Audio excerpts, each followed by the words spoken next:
Tehát tulajdonképpen az ember, amikor a tudatosság útjára lép, akkor nem más tesz, mint megcélozza a legnagyobbat, az Istent, a Teremtőjét, és az ő felé való útja, ébredése, vándorlása, felkészültsége. Tehát az egyén és az Isten közös életének a valamilyen gyümölcse képe fog kibontakozni mindenkiben. Ez egészen biztos, hogy így van, aki szóvál az Istennel. Egyébként nem hiszek az ateistákba, én még nem találkoztam ateistával, csak olyannal találkoztam, aki köszöni szépen, de nem kér ebből az Istenképből, amit próbálnak neki megmagyarázni. Ezért aztán ő úgy gondolja, hogy az másképpen van. Ugye mondja a közmondás, hogy zuhanó repülőn nincsenek ateisták. Ha látnánk azt, hogy Isten nélkül a mi gépünk is milyen meredeken zuhan lefelé, azt hiszem, hogy egy picit se gondolkodnánk azon, hogy hova kell az életünket kötni vagy hova. Hát szeretnék nektek először arról az Istenképről beszélni, amit próbáltak nekem elhitetni, hogy ez Krisztus, a Krisztusi atyakép. Hát szerintem nem, de ti majd eldöntitek magatokban, hogy hogyan is van ez. A szövetség szót hozom segítségül. Megnéztem az Ószövetségben, hogy a szövetség, hiszen tudjuk, hogy az Isten szövetséget kötött az emberrel, hogy ez a szövetség tulajdonképpen milyen tartalmat, milyen szerződést, milyen elvárást, milyen kötelezettséget takar. Hát az ószövetségi istenképből kiírtam én egy pár igerészt, amely ezt a szövetséget takarja, amelyet megkötött az ő népével. Mindjárt megkeresem az egyest, ha megtalálom. Ha nem, az se gáz, akkor folytatom a kettestől. A lényeg így is úgy is benne van. De tudom fejből egyébként, tehát Noéval kötött először a szövetséget az Isten, és azt mondja, hogy ívet teszek föl az égre, egy olyan évet, ugye tudjuk, hogy a szivárványról van szó, hogy emlékeztessen engem arra, hogy többet a földön ember hústestet nem pusztítok el vízözönnel. Hát ez egy olyan, mint a te telefonodban tudod valami, hogy emlékeztet téged, ez egy egyszerű valami. Hát az Isten egy emlékeztetőt tett fel az égre, hogy el ne felejts azt, hogy most már téged nem fog elpusztítani vízzel. Tehát ez egy nagyon érdekes szituáció, meg arról a magam véleménye. Aztán ugye,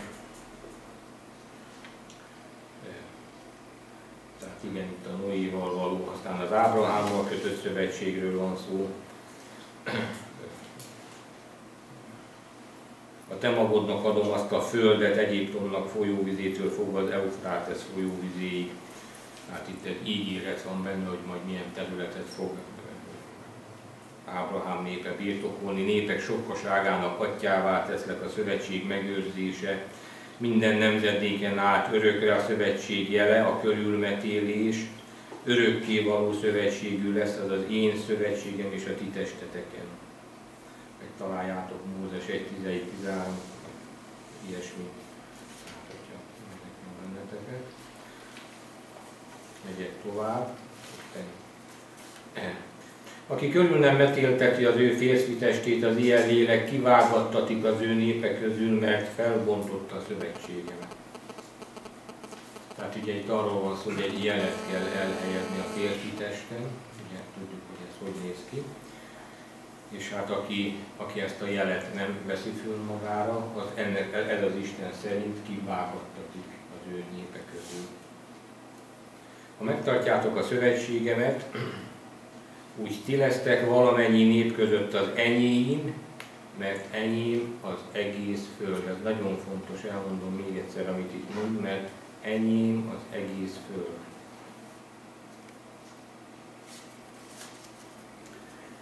Mózes meghinti a szövetség vérével a népet, szintén a szövetség szó alatt egy helyzet, egy szituáció, vérrel hinti meg a népet. Tudjuk azt, hogy a zsidó vallásban az Istennel kötött szövetségnek az egyik papi áldozatbemutatási rituáléja az áldozat, a véres áldozat bemutatása. Ugye ez nem titok, az ő vallásukban, az ő hitükben fel kell áldozni a fiatal bárányt, a madárkát, a nem tudom micsodát, különböző dolgokért, különböző véres áldozatokat kell bemutatni. Ezeknek a véres áldozatoknak a bemutatása is örökké szóló papi szövetség, tehát örökké szóló, nem x időtől x ideig, hanem ez örökké van.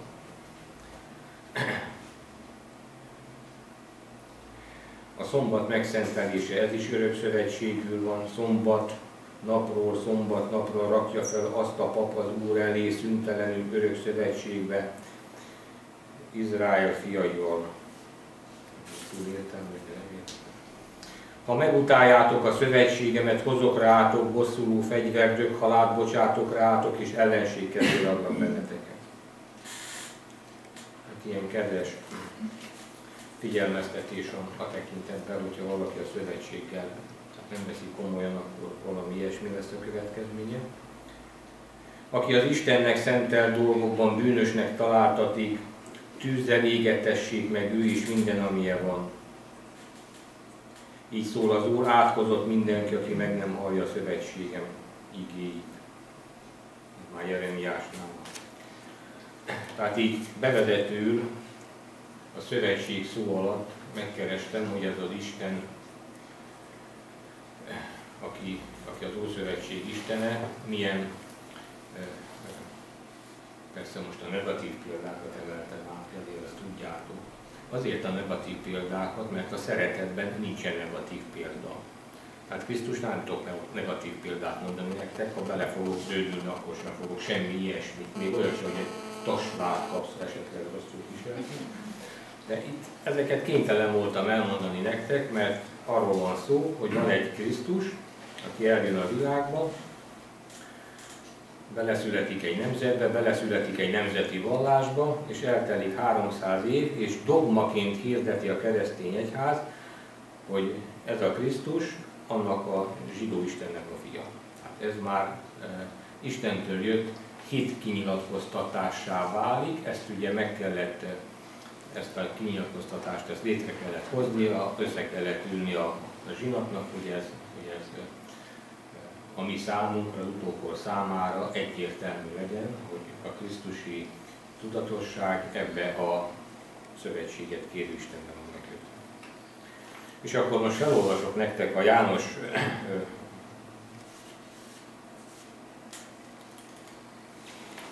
evangéliumából egy nagyon fontos dolgot, amelyre fel fogom építeni a beszédemet. Az igazság megszabadít, ez a címe neki. Ő pedig ezt mondta azoknak, akik hittek benne. Ha engedelmeskedtek a tanításomnak, valóban az én tanítványaim vagytok. Megismeritek majd az igazságot, az igazság pedig megszabadít titeket. Erők így feleltek. Mi Ábrahám gyermekei vagyunk, és soha nem voltunk senkinek a szolgái. Hogyan mondhatod akkor, hogy megszabadulunk? Majd a szabad akaratról is fogunk egy picit beszélni, erről van szó. Nincsen. Hogyan mondhatod akkor, hogy megszabadulunk? Erre Jézus így válaszolt. Igazán mondom nektek, ha valaki bűnt követel, az a bűn szolgája. Szolga pedig nem marad örökre a családdal, de a fiú örökre ott marad. Ezért, ha a fiú megszabadít titeket, akkor valóban szabadok lesztek. Tudom, hogy Ábrahám gyermekei vagytok, mégis meg akartok ölni, mert nem tudjátok elfogadni a tanításomat. Én arról beszélek, amit atyámtól láttam, és ti is azt teszitek, amit a ti atyátoktól hallottatok. A zsidók erre így feleltek. Ábrahám a mi atyánk, Jézus pedig így válaszolt. Ha valóban Ábrahám gyermekei volnátok, akkor olyan dolgokat tennétek, mint Ábrahám. De ti meg akartok ölni engem, aki az igazságot mondom nektek, amit Istentől hallottam. Ábrahám nem tett ilyet, ti azonban azt teszitek, amit atyátok. Ők erre így válaszoltak. Nem vagyunk mi törvénytelen gyermekek, egy atyánk van, az Isten. Ez a nagy csali, mindenki azt hiszi, hogy egy atyánk van, az Isten. Jézus így válaszolt neki. Ha Isten volna az atyátok, szeretnétek engem, mert én Istentől jöttem, és most itt vagyok. Nem magamtól jöttem, ő küldött el engem. De miért nem értitek, amit mondok? mert nem fogadjátok el az én tanításomat. Az ördög a ti atyátok, ti pedig örömmel teszitek meg azt, amit ő kíván. Ő kezdetektől fogva gyilkos volt, és soha nem állt az igazság oltalán, mert nincs is benne igazság. Amikor hazudik, akkor mutatja meg, hogy valójában kicsoda, mert ő hazug, és a hazugság atya. Mivel azonban én az igazat mondom nektek, nem hisztek nekem. Ki vádolhatna engem bűnnel közületek? Ha pedig az igazat mondok, miért nem hisztek nekem? Aki Istentől van, az hallgat az Istenre. Ti pedig azért nem hallgattok rá, mert nem Istentől vagytok.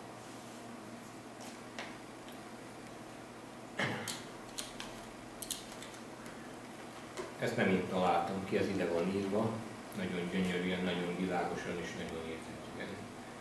Tehát egyértelműen látszik, hogy kettőféle istenkép van jelen a világon, bár mindenki egy Istenről beszél. Nem egy Isten van, kedves testvéreim.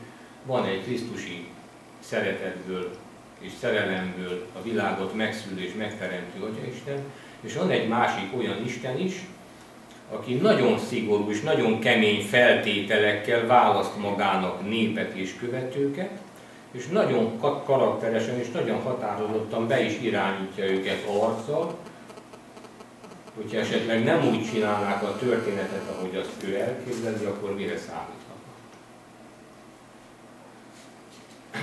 Tehát van egy istenkép, én ezt az istenképet az én keresztény egyházamban, a keresztény elöljáróimtól kaptam, erre tanítottak meg engem.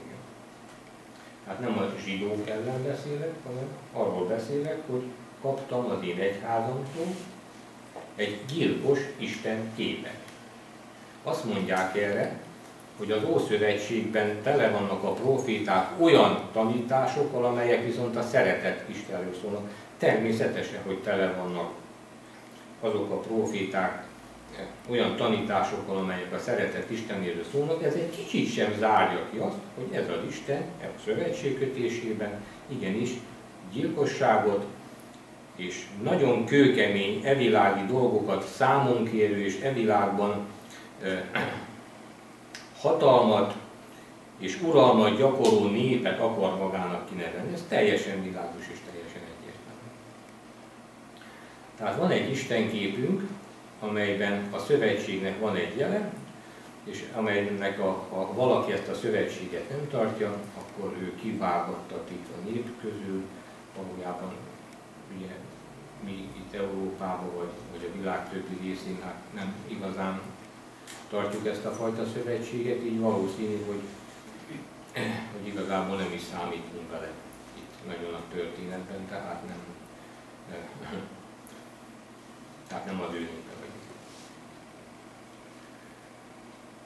Ahhoz, hogy megértsük a Krisztusnak azt a fajta szeretet üzenetét, ahhoz világosan látni kell, hogy egy olyan korban, egy olyan világban jött el a szerető, a szerelmetes atyáról tanúságot tenni, arról az Istenről, akinél ő tanult, aki őt küldte el, és akit ő itt a világban megjelenít.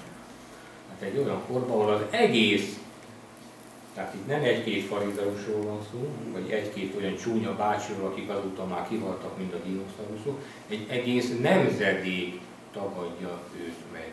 Egy egész nemzedék tagadja őt meg. Mindnyájan tudjuk azt, hogy nem lehet egyszerre valakit szeretni is, és nem lehet valakitől félni úgy, hogy elveszi az életünket. Egy kisgyereknek eszébe nem jut félni az anyjától, hogy az édesanyja el fogja venni az életét. Eszébe nem jut. Egy kisgyerek szereti az anyját, szereti a szüleit, végtelen bizalommal és ragaszkodással, teljes létátadással rámeri bízni magát arra, akit szeret. E tekintetben a szövetségben szó nincsen. Szó nincsen. Hát van egy istenképünk, amelyet az én egyházam, nekem is, a másik 1 milliárd kereszténynek elmagyarázza és megtanítja, hogy bizony ez a Krisztusi atyakép. Én azt mondom, hogy ez az Isten nem a Krisztusi atyakép. Isten vitathatatlan, mert óriási hatalma van, és óriási ramazolit csinált ebbe a világba. Ugye körül kell nézni, és mindjárt látjuk, hogy merre vagyunk arccal. A krisztusi minőség az egészen más jelent.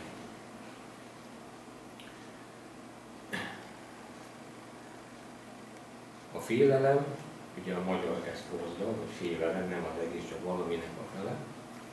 A félelem az azt jelenti, hogy a létezésnek a fele nincs meg, hiányzik. Tehát ott vagyunk, benne vagyunk, valami van, de valami hiányzik belőle. Hát valószínű, hogy a szeretet hiányzik a félelemből, mert aki szeret, vagy aki szerelmes, az nem fél. Tehát nincs mitől félnie. Mert a szeretet az egy olyan életminőség, az egy olyan létminőség, amely teljes egészében átöleli, önmagával foglalja, önmagával épít, integrálja az emberi tudatot, az emberi lelket, és csak emeli, és összeköt veled, összeköt a másikkal, és mindennel összeköt. Nem birtokol, nem ural, nem használ ki, nem tesz tönkre, nem fenyít, nem ver, nem üldöz, tehát semmi olyat nem csinál. Van egy félelmetes istenképünk, és van egy Krisztusunk, aki eljött ebbe a világba, hogy ezt a félelmetes istenképet feloldja. Hogy honnan vette a bátorságot? Hát onnan vette a bátorságot, hogy ő pontosan tudja, hogy ki az az Atya, akit ő küldte. Ő pontosan tudja. Ő pontosan tudja, hogy az az Atya, akinél ő tanult, és aki az ő édes Atya, az ilyeneket nem csinál. Ezért szépen sorba elkezdi az ószövetségi törvényeket felbontani. Nem azért jöttem, hogy eltöröljem a törvényt, vagy a profétákat, mert a törvény és a proféták az a szeretet. Hát erről van szó. A törvény és a proféták, ez a szeretet. Az egész világ elmúlik. Az ég és a föld elmúlik. De a törvényből, mielőtt meg nem lenne, egy íbetű, egy írót, egy veszőcske se fog elmúlni. Ez pontosan azt jelenti, hogy az egész formavilág felbomlik, láthatatlanná válik, átrendeződik, új dimenziók születnek a számunkra, új létformák, tehát minden megváltozik, de a lényege, a legközepe, ez az atyai minőség, amit úgy hívunk, hogy szeretet, ez soha nem fog megszűnni és megváltozni. Ekköré rendeződik maga a világ. És ahol nincs szeretet, ott van törvény. Csúnya és súlyos törvények vannak ott, ahol nincsen szeretet. Ahol szeretet van, ott nem kell törvény, mert mindenki tudja a dolgát. Hiszen a szeretet az nem turkál a másik zsebébe, nem rángatja át a szomszédasszonyt a kerítésen, és nem csinál olyan dolgokat, amit nem kéne. Szeretetről beszélünk. Egységről beszélünk, együtt levésről, együtt állásról, együtt egyben élésről beszélünk. Tehát Jézus hozzányúl a törvényhez bátran, és azt mondja, régieknek azt mondták, hogy ne jöjj. Én pedig azt mondom, hogy ha már, most csúnyán fogalmazok, ha hülyének nézed a másikat, már megérdemled a tüzes gehenát. Tehát se bolondnak, se hitványnak, se semmilyennek nem érzed. Tehát elkezdi a hallgatóságnak és nekünk, a későbbi hallgatóságnak és tanulóknak a tudatát tágítani. Itt nem arról van szó, hogy itt az erő világában vagy a győztes mindent hisz, hanem arról van szó, hogy a te elmédbe, a te tudatodba ne rendelj senkit magad alá. Mert azt, hogy megölöd a testét, akkor én megölted. De már akkor elkezded megölni a másikat, amikor a tudatodban már ő nem testvér, amikor hitvány, amikor bolond, amikor semmire kellő. Mert akkor te már fölé kerekedtél. Csak így hozhatsz ilyen súlyos ítéletet valaki föl. Csak így, hogy leszólod, lealjasítod a másikat, megtagadod a testvéri létet vele.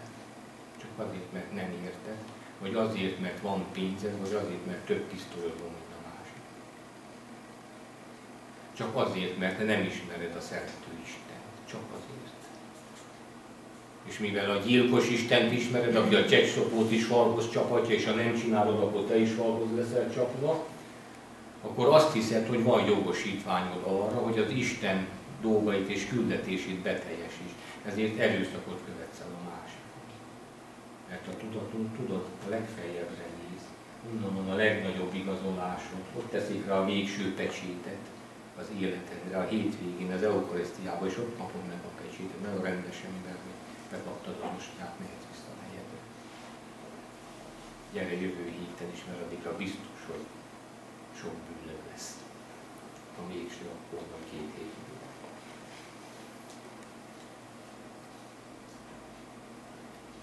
Jézus azt mondja, hogy senki ne néz nálad kevesebbet.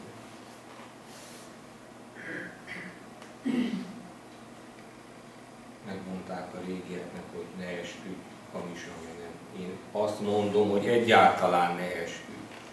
Egyáltalán ne esküdj. Azt sem tudod, mit beszélsz az a helyzet, mikor esküdözöl. Lövésed sincs, amikor esküdözöl. Hogy milyen igazság mellett teszed el a voksodat, a tudatlanságot. Egyáltalán ne esküdj se az égre, se a földre, se a fejedre, se a hosszúra, semmire ne esküdjél. Mert nem tudod, hogy holnap, 5 év múlva, 10 év múlva milyen ember leszel, egészen más. Nem tudod megtartani, ha akarod, sem tudod megtartani az esküdet. Mert oda köt téged, ha kell önökre. Van egy nagyon csalafinta egyház, nem mondom a nevét. Úgy húzza le az embereket, hogy az egész házára rámegy millió autó, minden. Kitalálták, hogy a múltat tisztába kell tenni. Krisztus erre azt mondja, hogy aki az ekeszarvára teszi a kezét és hátra tekint, nem méltó hozzá. Krisztus erre azt mondja, de ez az egyház kitalált azt, hogy a múltat tisztába kell tenni, mert rengeteg bűnöd van a hátad mögött.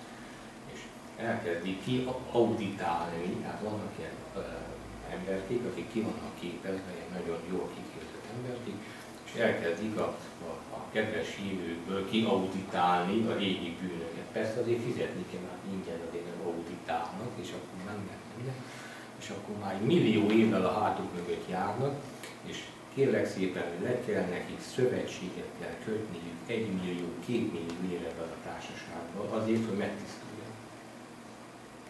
Nagyon komoly dolgok vannak ám itt. És ezeket a tudathasadásos állapotokat semmi másra hivatkozva, csak egy ilyen istenképre hivatkozva tudják a tudatlan ember elé szeretetként támadni. Érted? Nem hiszik, hogy ez a szeretet, nem hiszik, hogy ez a... Tehát ne is esküdőzni aranybarátom, mert lövésed sincs, hogy mire esküdözöl. Aztán mondja, hogy ne törjél házasságot. Hát ez egy külön téma, szerintem ebben most nem fogok belemenni. Mert hogy Mózes a ti kemény szívűségetek miatt mondta, hogy adhattok vállóletet. De Jézus azt mondja, hogy te, amikor már a szívedbe, már megkívántad a másikat, már rég túl vagy az ügyön. Érted? Tehát rajtad már nem múlik. Neked már megvolt. Csak a helyzet még nem úgy alakul. Tudod? Mert te ezt már lejátszottad magadban. A filmedben már azt mondod, hogy egyszer már meg volt jól, ez lesz még egyszer, hogy mikor Jusszika, tudod, megy az erdőbe, és akkor mondja, hogy a róka tegnap meg tegnap előtt is megerőszakolt, most megyek harmadszor.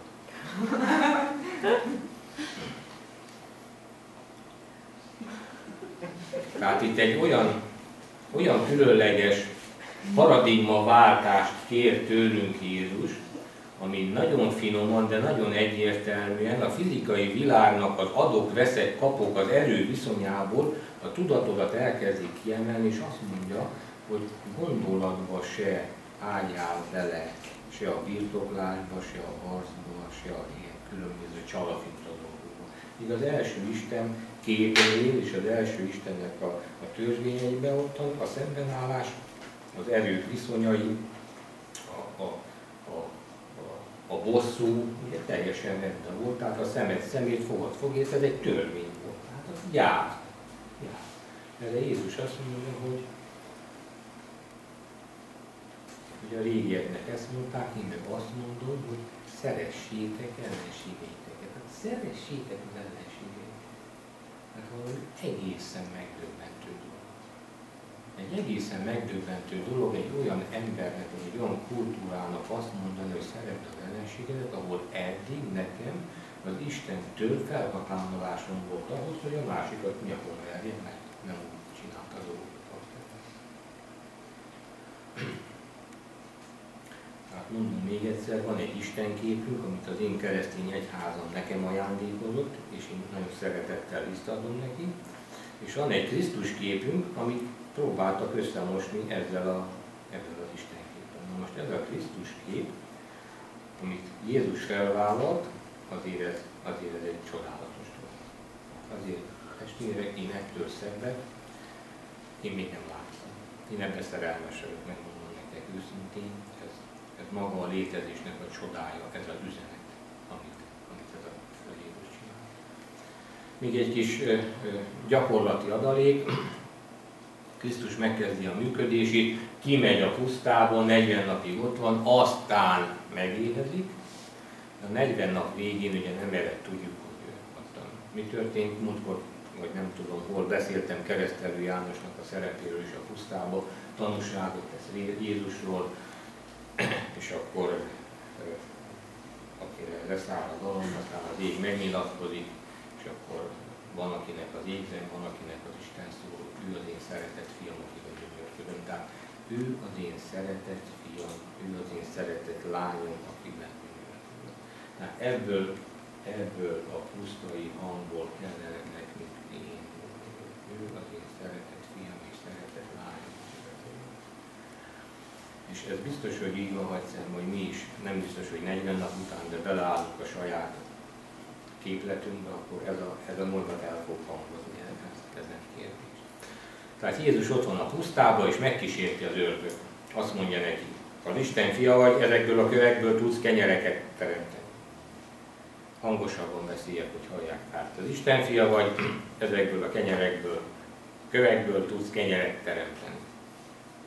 Erre azt mondja Jézus, hogy meg van írva, nem csak kenyérrel él az ember, hanem minden igével, ami az Istentől jön. Tehát jön az ördög, és azt mondja, hogy a kövekből kenyeret kéne csinálni. Ezt Feri bácsi úgy magyarázta, hogy kellene egy már kis gazdasági csodát csinálni, hogy a cirkusz majd későbbiekben teljes legyen. Akkor az ördög felvitte őt a templom legmagasabb tornácára, és azt mondta, ugorj le, mert meg van írva, és figyelj, az ördög az írásokra hivatkozik. Vágja betűről betűről, hogy mi van odaírva, és elmondja, hogy mi van megírva, hogy te kőben nem ütöd a lábad, az angyalok majd téged a tenyerükön hordoznak, és minden faj lesz. Hát ugye Jézus ezt a bravót megcsinálja, mint most ezek a mentalistákat írjuk, de akkor aztán tényleg kész van az igazi cirkusz, mert megszületik az a vallási vezető, aki ugye alárendelődik magának a kísértésnek, aki kenyereket tud csinálni, és akkor a cirkusz és a kenyér az teljesen rendben van. Jézus válaszol, megkísérte te uradat Istenedet, és akinek füle van, hallja meg, amit most mondtam, mert bizony ma is elhangzik ez a kísértő felhívás, hogy ugorj le. És azt mondom, hogy akinek füle van, hallja meg. Hát meg van írva, hogy ne kísérte te uradat Istenedet. Aztán fölviszi az ördög a világ legmagasabb hegyére, és megmutatja neki a világ minden gazdagságát. És azt mondja neki, hogyha leborulsz előttem és engem imádsz, akkor ezt mind neked adom. Emlékszel, mikor olvastam a szövetséget, hogy mert enyém a föld, és a népek sokaságában tesznek. Enyém a föld. És az ördög felkínálja, hogy tiéd minden, csak nekem szolgálj. Tehát az én zászlóm alatt legyél főpap, az én égiszem alatt csinálja ez a kenyérszaporítást, és minden rendben lesz. Jézus megint az írásokkal válaszol, megvan írva, hogy csak a te uradat Istenedet imád, csak neki szolgálj, megtagadja ezt az Istent. Kerek Perec megtagadja ezt az Istent. És utána hozzányúl az írásokhoz, és újraírja őket, újra magyarázza őket. Azt mondja, hogy ez így volt, nem azt mondja, hogy vigyázzatok, mert ott van ám a izé. Ezt neked ki kell olvasnod, meg kell találnod, a tudatosságod útján neked rá kell döbbenned arra, hogy tulajdonképpen hová is tartozol az elméd, a tudatosságodnak a tisztaságával, és a szívednek a vonzásával. Ennek ki kell derülnie. Mondhatják neked azt, hogy ez van még olyan, meg van olyan, nem fogod tudni. Nem a tiéd, csak mondták, és majd hiszel, vagy nem hiszel. És félni fogsz, vagy nem fogsz félni. Nincs más lehetőséged. Tehát eljön Krisztus, újra írja ezeket a nagyon sarkalatos és nagyon kemény törvényeket, ha lehet, még keményebbé teszi, mert azt mondja, hogy még a tudatoddal se csámborogjál össze-vissza, tehát nagyon egyértelmű, nagyon tiszta, nagyon a szeretetre figyelő, nagyon a fénybe álló ember legyél, és kövess engem. Nem tudunk krisztusi tudatosságról beszélni, ha Krisztus nem fogadjuk el mesterünknek. Nincsen. Nincsen. Milyen krisztusi tudatosság az, ahol egy gyilkos Istennek felszentelt és felkínált társaság vezeti az embereket? Tehát milyen? Semmilyen. Tehát itt valóban kell egy krisztusi példa, kell egy krisztusi vezetői kép. Ő azt mondja, senkit ne hívjatok atyának, meg egy a ti atyátok az Isten. Mesternek se hívjatok, meg tanítónak se, mert arra itt vagyok én. Tehát Krisztus felvállal 12 embert, és kineveli őket. Elkezdte átalakítani ennek a 12 embernek a tudatosságát arra az atyaképre, amelyet ő magával hozott ebbe a világba. Ez ma sincs másképp. Ha Krisztus szeretnéd követni, tehát Krisztus tudatú ember szeretnél lenni, akkor neked Krisztust mesteredül kell választani. Ha tetszik, ha nem. Vagyis ha nem tetszik, nem fogod követni, ilyen marha egyszerű. És most vigyázzatok, nem arról beszélek, hogy Jézus, vagy Buddha, vagy Mohamed, vagy nem tudom micsoda. A Krisztus tudatosság az a gyümölcséről ismerhető meg, vagyis. Lehetsz te bármilyen, meg bárkicsoda, ha nincs benned szeretet, túlót se ér az egész, amit csinálsz. Ez a helyzet. Tehát semmit nem ér. Az égvilágon semmit nem ér. Hazudsz magadnak és hazudsz a világnak előnyökért, félelemből, kishitűségből, komplexusaid miatt, gyávaságból, hatalmi vágyból, tudatlanságból. Tehát, itt van egy nagyon karakán ember, beáll középre, és azt mondja, kedves Izrael, itt vagyok. Szeretném átvenni az irányítást, de nem harccal, nem politikai puccsal, hanem azzal, ami a ti hitetekben és a ti vallásotokban valóság és meg van írva. Ezért most olyan csodákat fogok csinálni, amilyet a ti vallásotok szerint csak a mesiás tud. És elkezdi Krisztus a mesiási csodákat szépen sorba szedni. A rabbinikus tanítások szerint 3 olyan csoda van, amit zsidó pap és a zsidó papság nem képes prezentálni. Ez a 3 csoda, kérlek szépen, a leprás megtisztítása, tehát a zsidó pap, leprás még nem tisztított meg, a mózesi törvényektől, hogy megkapták a törvényt. Előtte volt egyszer egy gyógyulás, illetve a szíriai Námán meggyógyult, az nem zsidó. Úgy tudták a rabbik és az egész Sanhedrin, a főtanács és az egész papság így volt felépítve, egyszerűen, tehát volt nekik képletük arra, hogy hogyan kell megszabadítani, tehát le volt írva, hogy megfigyelés, kikérdezés, stb. Hány gerlice, hány mi a videó, fölajánlás, nem meg volt ennek a maga menete, hogy hogyan kell végigvinni valakit, hogy megszabaduljon, csak senkinek nem sikerült ez a helyzet. Ezért azt tanították, hogy ezt csak majd a mesiás fogja tudni végezni.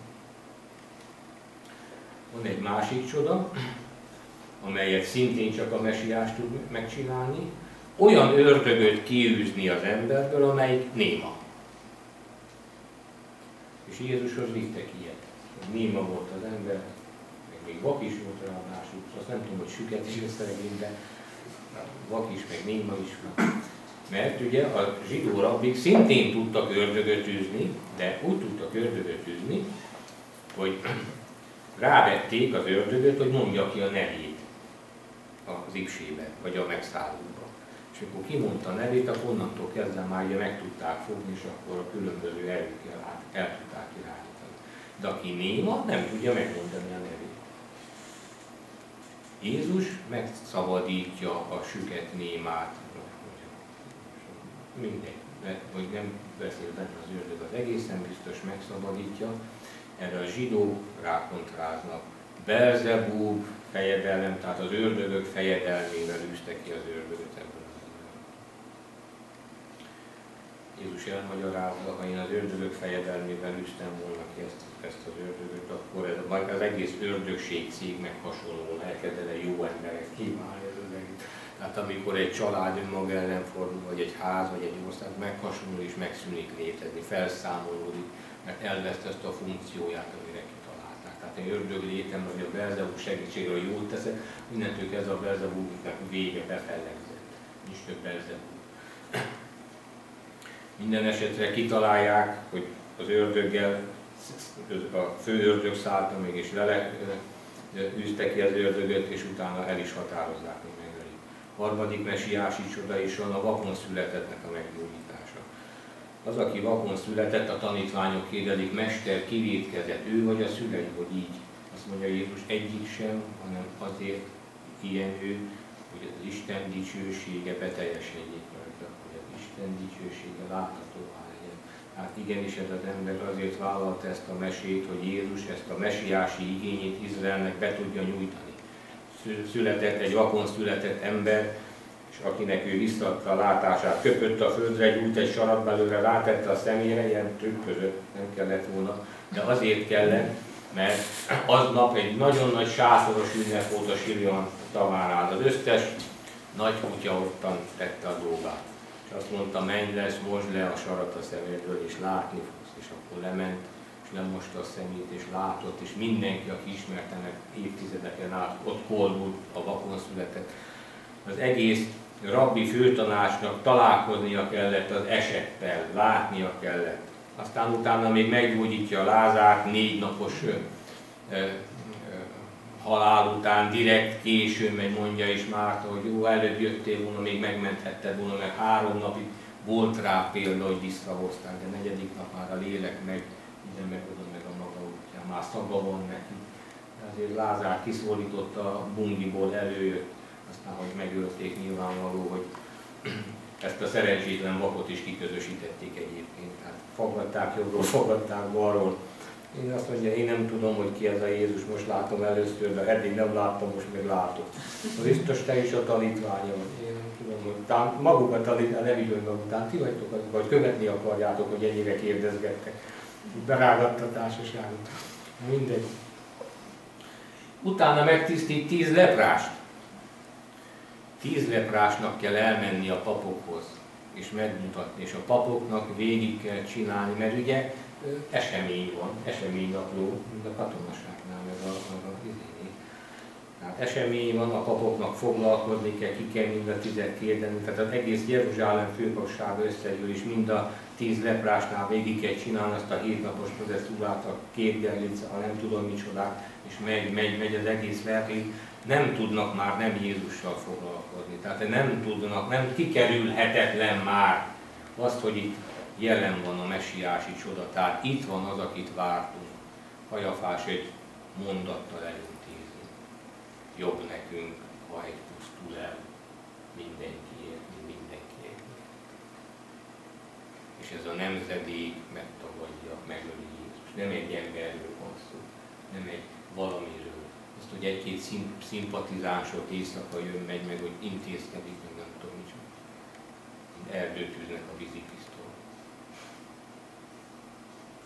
Megölik Jézust, Pilátushoz nem mennek be, mert Pilátus tisztátalan. De azt mondják neki, hogy nincs nekünk királyunk, nekünk császárunk van, Rómában. Tehát Jézus politikailag is, ha szabad így mondani, vagy valláspolitikailag is bedobta a pirosászt. Itt van, gyerekek, a saját tudásotok, a saját vallásotok, a saját képzettségetek, a saját jövendőlésetek, a saját egzisztenciátok alapján el kell döntenetek, hogy én vagyok az, aki vagyok, és hogy kit ítéltek el. Mondja, hogy Szodomának meg Gomorának az utolsó napon sokkal jobb helyzete lesz. És akkor elkezd a városokat sorolgatni, hogy sokkal jobb helyzetben lesznek majd azon a napon. Na jó, ezt a részét itt be is fejeztem, és akkor most Jézussal, a Krisztus tudatossággal. Tehát ahhoz, hogy az ember Krisztus tudatú emberré váljék, ahhoz kell minimum egy Krisztus tudatú vezető. Ez a Krisztus tudatú vezető arról ismerszik meg, hogy nem magának gyűjt. Tehát nem céget csinál, és nem azt mondja, hogy itt kell fizetni, és itt növesszük a taglétszámot, hanem azt mondja, hogy kedves barátom, gyere, ami az enyém, azt megosztom veled, átadom azt a tudást, amit én képviselek, és utána amilyen szeretettel idejöttél, ugyanolyan szeretettel menj tovább, nem kitagadással, kiátkozással, üldözéssel és lealjasítással és megöléssel, hanem amilyen szeretettel idejöttél, ugyanolyan szeretettel menj tovább, ha már itt betöltötted a szeretet. Mert ez a dolgok a rendje.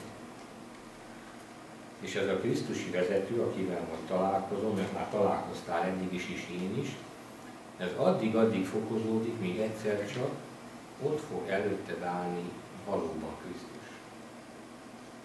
Nem számítám a 2000 év. 20 évvel ezelőtt a kis lakótelepi hálószobában ott állt. Éjjel 2-kor az egész teret betöltötte. Színarany, fényel is. Régen ez bőgés nélkül nem tudtam elmondani. Na. És azt mondta, hogy gyere, kövess. És követem. Tudjátok, hányszor benéztem már a mesét?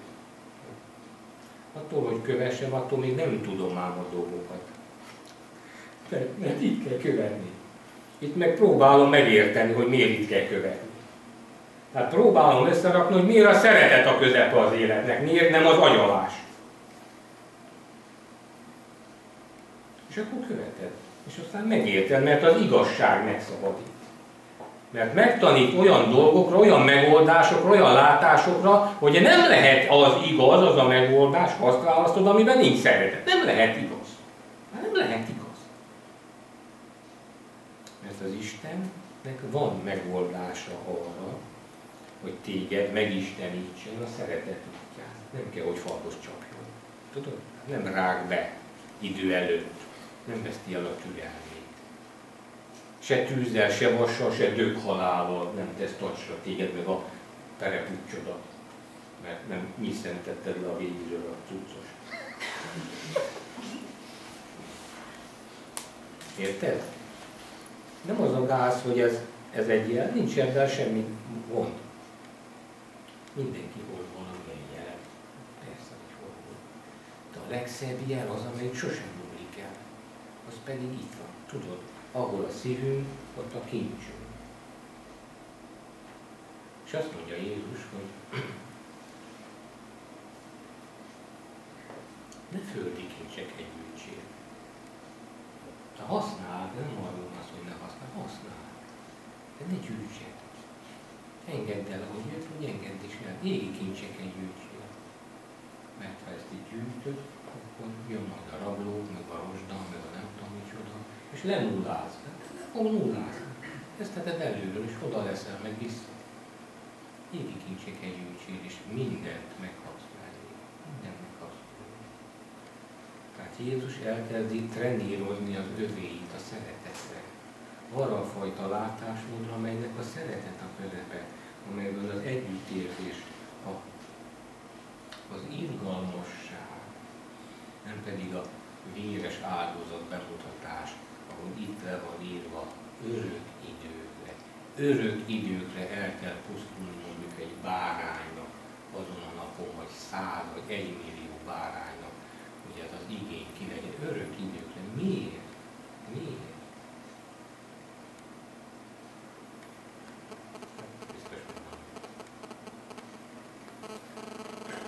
Krisztus azt mondja, hogy beállok középre, Izraelnek elmondtam, amit el kellett mondanom, ők eldöntötték, hogy megölnek, innentől kezdve már kőkeményen csak rátok fókuszálok, és még kinevelnek benneteket az utolsó napig, ha törik a szakad, és kineveli őket. És kineveli őket, és megtanítja, és viszi őket, és rájuk teszi a kezét, és hatalmat ad nekik, és szétküldi őket, hogy tanítsanak tanítsák az örömhírt, nem a félelem hírét, az örömhírt. Tudod, aminek lehet örülni, hogy van egy Isten, aki szeret téged, kell lesz, meg ilyesmi. Nagyon jó. Nem azt, hogyha nem csinálod, akkor bíbulcsicsa, minden estül mész a legesbe. Örömhír, hát jó dolgok általában. És akkor ezek mennek, hirdetik az örömhírt, meg kiűzik az ördögöket, és akkor persze, ingbe gatyában, nincs rámizé, degezbuxa, meg bankszámon, meg nem tudom micsoda, váltócipő, meg csak úgy kopaszok. Hát, hogy csóolén kiküldi őket, akkor visszajönnek, nem tudom mennyi idő után, kettesére szétküldi ezt. Akkor vigyorognak, cefetül, a tanítványok örülnek, hát nagy sikerélmény, hogy hát Uram, még az ördögök is engedelmeskedtek. Tudod, túróban engedelmeskedtek. Hát ott tettek a kezemet, hatalmat. Tudod, milyen az, amikor nem indul az autó, azt oda állnak egy bikakábel, majd kiúrik. Mert az egy olyan bikakábel, tudod, és akkor az akkumulátor nagyon tudja a dolgát, amíg el nem felejti. De akkor nagyon tudja, és akkor működik. Persze, hogy működött.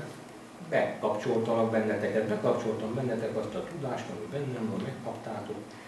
Ez ősi anyag, ezt ti is tudtátok, csak most elfelejtettétek, és akkor csináljátok a dolgokat. De ne ennek örüljetek, hogy hatalom van a kezetekben. Ne ennek örüljetek, hanem annak, hogy a nevetek be van írva a mennyek országában.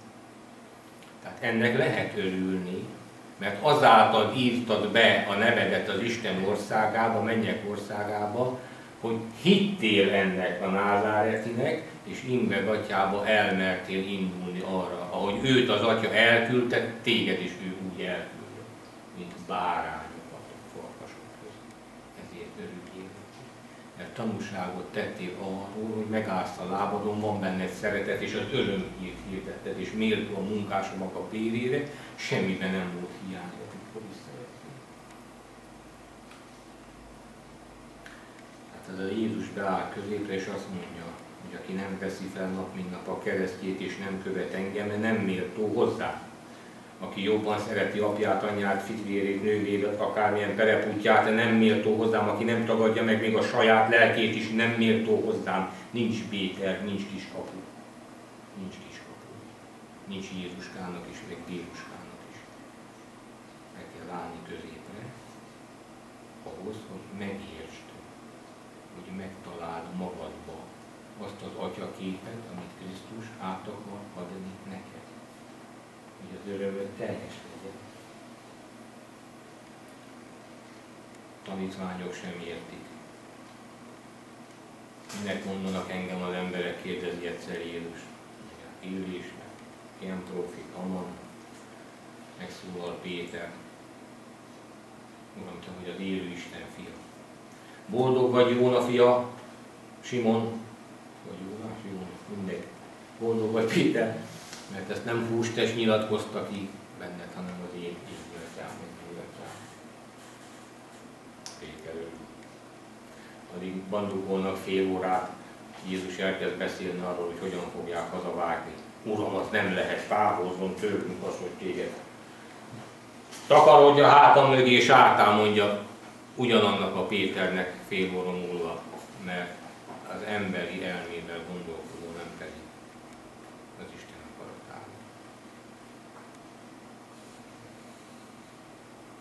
Szükségszerű testvérek, amikor egy ilyen istenkép, amit az elején erről a gyilkos szövetségről olvastam, amikor egy ilyen istenkép uralja a földön az emberi elméket, szükségszerű, hogy az, aki a szeretetet éli, szólja, hirdeti, megvalósítja, annak áldozatul kell esnie ennek az erőnek. Ez szükségszerű. Ha engem üldöztek, titeket is üldözni fognak. Nem lehet külön a tanítvány mesterénél. Elégedjék meg azzal, ahogyan ezt mondja a mester.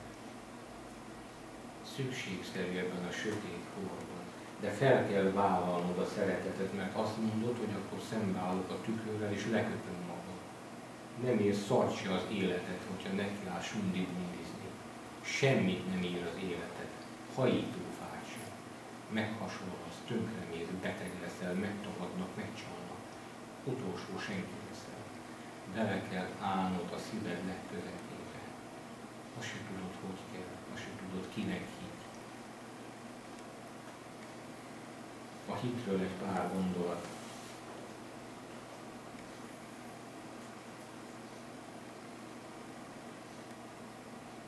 De nehéz volt megjegyeznem, Feri bácsi tanította ezt. Azt mondja, háromféle hit van, a generális, a speciális és az egyetemes. Jól emlékszem? Azt mondja, de ezt képtelen voltam megjegyezni. De azért csak rögzült valahogy. Nekem ez van nagyon bonyolult. Azt mondja, a generális hit az, mikor valaki azt mondja, hogy ő nem hisz semmit, de hisz valamiben. Hát olyan nincs, hogy nem hiszel semmit, de van valamilyen hitel. Abban hiszel, hogy nem hiszel semmit, és akkor adott egy hitel.